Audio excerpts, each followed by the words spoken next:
各位聽眾，大家好。今日為大家讀一則關於何超蕾女士離世的消息。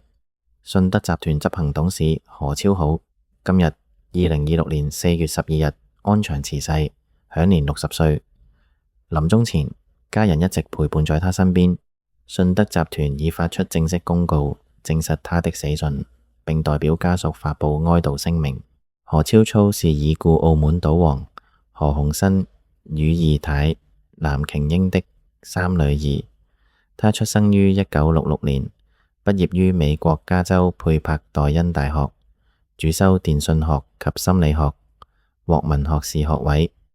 2018年，她獲香港大學頒授名譽大學院士殊榮。何超搶生前出任信德集團執行董事，集團業務包括房地產發展、交通運輸、酒店及消閒和投資等。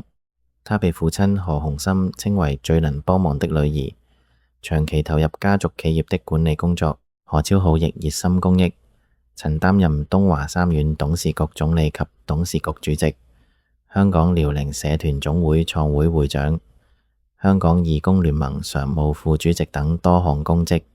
他於2016年獲授銅紫荊星章，2024年獲政府委任為非官守太平紳士。據報道，何超告近年受乳癌困擾，乳癌復發後在養和醫院深切治療部留醫，最終不敵病魔離世。何超土的子子何超瓊、何超鳳、妹妹何超儀、弟弟何猷龍聯合發出家屬通告：我們最親愛的妹妹何超土於2026年4月12日安詳辭世。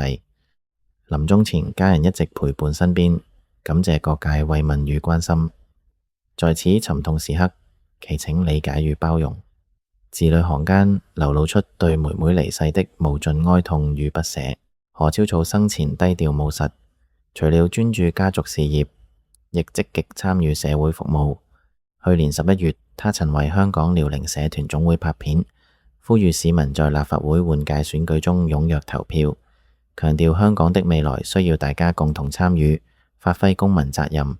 大埔宏福苑大火事故發生後，他與何超瓊、何超鳳以及信德集團向大埔宏福苑援助基金捐出1000萬元，支援受火災影響的市民，並深切哀悼殉職的消防人員，向其家屬致以慰問。